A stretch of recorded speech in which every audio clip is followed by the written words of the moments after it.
En este punto, en este apartado, el punto 5, hablamos de cómo se aprovecha la energía de la biomasa. ¿Qué procesos existen? Los tres destinos posibles del aprovechamiento del aprovechamiento de la energía de la biomasa, es decir, la energía química contenida en la biomasa se puede transformar en energía térmica, energía mecánica o en electricidad. ¿Por qué digo energía térmica? En forma de calor. Energía mecánica con el fin de producir un movimiento. Muy interesante este segundo apartado en la industria automovilística.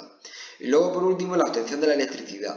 ¿Vale? No obstante, este punto sería muy interesante. Luego lo abordaremos.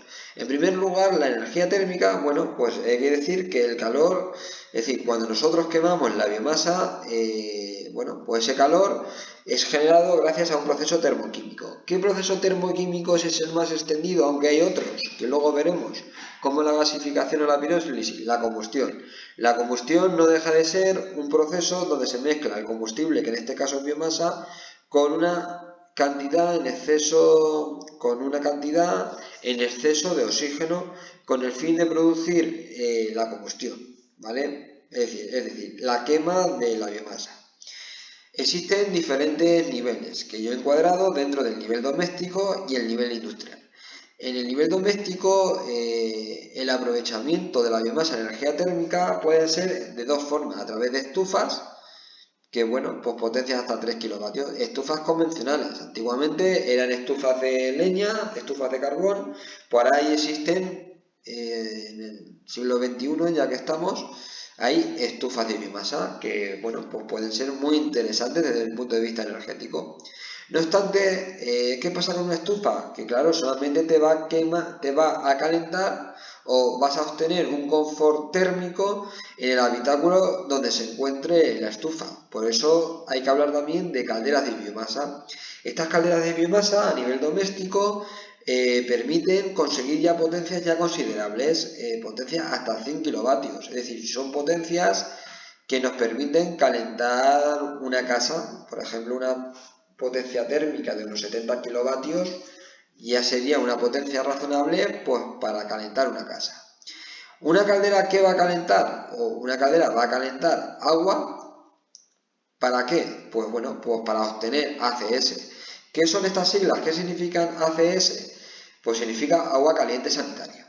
¿Vale? O luego también las calderas nos van a permitir calentar agua que está dentro de un circuito primario de calefacción con el fin de que esa agua se caliente y constituya un fluido calor portador para distribuir el calor hasta emisores de calor que pueden ser pues los emisores de calor que más se conocen hoy en día o los más tradicionales son los radiadores, como por ejemplo podemos tener los radiadores de aluminio que se tienen en las aulas.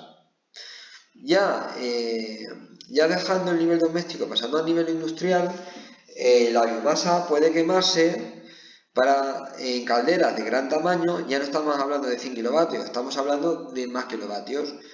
Y bueno, con el fin de obtener energía no solo para un solo usuario. Aquí pongo la red de calor porque en Guadalajara hay una empresa que se llama, bueno, Redes de Calor de Guadalajara, aunque también esta empresa está en otras ciudades como Soria y permite calentar agua, que luego esa agua caliente la distribuyen a las ciudades con el fin de distribuir el calor a, bueno, pues a diferentes edificios, ya sean edificios públicos o a comunidades de vecinos. Esto que estoy explicando está muy relacionado con la calefacción de distrito y bueno, esto está muy implantado en países nórdicos, en Inglaterra, ¿vale? Y bueno, tiene un término en inglés que se llama district heating y bueno, pues es muy interesante conocerlo y que bueno, y que en Guadalajara ya se está implantando esta forma de calefacción. ¿Qué biocombustibles podemos tener para obtener energía térmica? Bueno, pues pellets, briquetas, astillas, hueso de aceituna o troncos, que no deja de ser la biomasa tradicional, la de toda la vida, ¿vale? Siguiendo con el punto, ¿vale? Luego podemos obtener de la biomasa a energía mecánica, como es el caso de si nosotros empleamos el bioetanol, ¿vale? En este caso, bueno, pues para obtener energía mecánica se tiene que quemar biocarburantes en estado líquido o gaseoso, ¿vale? Biogás también se podría quemar, pero no lo he visto. Digamos que los casos más extendidos que yo he visto ha sido la quema de bioetanol y la quema de biodiesel para mover o para poner en marcha motores de combustión interna.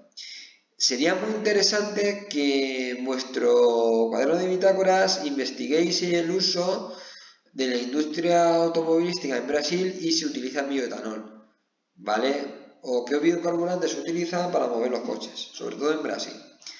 Y luego, bueno, pues, ¿cómo se produce la energía mecánica a partir de un proceso de combustión? Bueno, pues lo que se hace, en primer lugar, se lleva a cabo la combustión, la energía liberada mueve unos pistones que están metidos en unos cilindros de los motores, o bueno, por eso sí, están metidos en unos cilindros, generalmente esos pistones se van a mover y a partir de ese movimiento y a partir de un mecanismo de biela a manivela se consigue un movimiento rotativo. Vale, luego, en último lugar, quemar biomasa o llevar a cabo la combustión de la biomasa nos permite producir energía eléctrica. Por eso digo que la producción de energía eléctrica a partir de la biomasa precisa de una combustión y luego de alternadores. Si tenéis dudas, luego me lo explicáis, con el fin de obtener una corriente alterna. Es decir, para eso este uso se debería de utilizar en plantas en plantas de biomasa, que donde tendremos subestaciones y centros de transformación, que vosotros ya de ese término conocéis más, y para obtener energía, para llevarla a puntos de consumo. En el punto 6 ya hablamos de residuos sólidos urbanos.